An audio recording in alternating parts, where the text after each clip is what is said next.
রায় অনির্বাণের বিচ্ছেদে দেখতে দেখতে 5 বছর গড়িয়ে গেল। হ্যাঁ বন্ধুরা, ভিডিওতে লাইকতেই দেখতে থাকুন। 5 বছর গড়িয়ে যাওয়ার পরও যখন অনির্বাণ কোনো মতেই আর রায়ের মুখদর্শন অবধি না করে, ঠিক সেই পর্যায়ে রায়ের সন্তানও একটু একটু করে বেড়ে ওঠা মাত্রই রায় বলতে থাকে যে বৌমনি, আমি ভাবছি যে এবার আমি আমার মেয়েকে স্কুলে দেবো। ঠিক সেই মধ্যে রায়ের বৌমনি বলতে থাকে যে রাই, তুমি ওকে স্কুলে দেবে ঠিক আছে, কিন্তু স্কুলেও তো নিশ্চয়ই ওর বাবার পরিচয় জানতে চাইবে, তখন তুমি কী করবে বলো তো? এতদিন না হয় ওর সকল প্রশ্নকে তুমি বুঝো না বুঝার ভান করে গিয়েছো, ওকে কাটিয়ে যাওয়ার চেষ্টা করছো, কিন্তু কোনো মতে তুমি কি স্কুল কর্তৃপক্ষের কাছ থেকে জিনিসটা আড়াল করতে পারবে যে ওর আসল পিতৃ পরিচয়টুকু কী? আর তার থেকে বড় কথা, হাজার হোক এটা তো সত্য যে অনির্বাণই হলো ওর আসল বাবা। ঠিক সেই মুহূর্তে রাই বলতে থাকে যে থাক বৌমনি, ওই মানুষটার আমি কোনো মতেই নাম অবধি শুনতে চাই না। আমি চাই না যে আমার মেয়ের সামনে সেই মানুষটার নাম অবধি উচ্চারণ করা হোক। তাই দোহাই তোমার, তুমি প্লিজ আর কোনো মতেই আমার মেয়ের সামনে এই নামটা বলে আমার মেয়ের আরও বেশি মনে প্রশ্ন জাগান দিও না। ঠিক সেই মুহূর্তে রায়ের বৌমনি বলতে থাকে যে আচ্ছা রাই, তুমি কতদিনই বা মানুষটার আশায় এরকম করে বসে থাকবে বলো তো? মনে মনে কোথাও না কোথাও তো তুমি এখনও পর্যন্ত সেই মানুষটাকে ভালোবাসো, তাই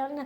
যে মানুষটা কিনা তোমার সাথে এত বড় একটা বিশ্বাসঘাতকতা করলো, সেই মানুষটার জন্য এখনও পর্যন্ত তুমি একা মুখ চেয়ে বসে আছো। কেন বসে আছো বলো তো? সেই মানুষটা তো তোমার মেজো বোনকে নিয়ে দিব্যি এগিয়ে গেল।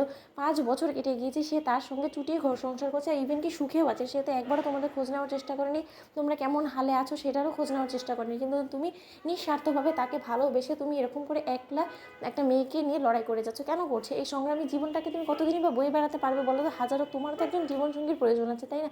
জীবনসঙ্গী ছাড়া কেউ কোনোদিনও ভালো থাকতে পারে না। ঠিক সেই মুহূর্তেটাই বলতে থাকে যে আর জীবনসঙ্গীকে তো আমি খুঁজে পেয়েছিলাম, আমার মনের মতন একজন মানুষকে পেয়েছিলাম বিধে তো তাকে বিশ্বাস করে তার হাত ধরেছিলাম। যখন কিনা সেই বিশ্বাসের হাতটা সেই মানুষটা ছেড়ে দিতে আমার সঙ্গে বিশ্বাসঘাতকতা করলে, একবারও ভাবলো না তাহলে আর জীবনসঙ্গীতে কী করবো বলো তো বৌমনি? তার থেকে বরঞ্চ আমি আমার মেয়েকে নিয়ে আমার এই লড়াইটা চালিয়ে যাই, সেটাই আমার মনে হয় যে না, আমার লাইফে এগিয়ে যাওয়ার জন্য আমাকে হেল্প করবে। ঠিক সেই মুহূর্তে রায়ের বৌমনি বলতে থাকে যে রাই, আমি বুঝতে পারছি তোমার অভিমানও আছে, কিন্তু তার থেকে বড় কথা আমাকে একটা কথা বলো তো, টাকার কাছে কি সব মানুষ এরকম করে বিক্রি হয়ে যায় বলো তো? নয়তো বা মাকেই দেখছো না, বিগত 5 বছরের মধ্যে মায়ের মধ্যে কতটা পরিবর্তন চলে এসেছে। যে মা কিনা শুধুমাত্র তোমাকে চোখে হারাতো, সেই মা আজকে তোমাকে ভুল বুঝে রীতিমতো টাকার কাছে বিক্রি হয়েছে, এখন শুধু নীলাঞ্জনাকে বাহবা দেয়, নীলাঞ্জনার কথায় উঠে বসে। তাহলে নিশ্চয়ই তুমি বুঝতে পারছো যে মা কতটা বদলে গিয়েছে। ঠিক সেই মুহূর্তে রাই বলতে থাকে যে মা ভালোই করেছে, নিজের ভবিষ্যৎটাকে সেটেল করার জন্য সে তার মেজো মেয়েকে সাপোর্ট করে যাচ্ছে, তাতে তো আমার কোনো রকম কোনো আপত্তি নেই। কারণ আমি মনে করি যে ভালোই হয়েছে। আমাদের মতন সংগ্রামী জীবনে মা কী বা পেতো বলো তো?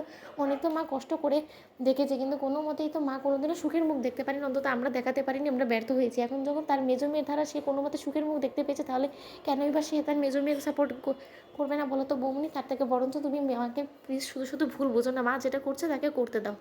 অন্যদিকে রায়ের বৌমনি বলতে থাকে যে কিন্তু এরকম মনের মধ্যে কষ্ট বসে নিয়ে তুমি কতদিনই বা রাই চালাবে নিজের সংসারটাকে বলো তো? তুমি দিনে দিনে নিজেকে একটু একটু করে শেষ করে দিচ্ছ, তুমি বুঝতে পারছো না রাই? তো বন্ধুরা, ভিডিওটা ভালো লাগলে লাইক এন্ড সাবস্ক্রাইব করতে ভুলো না।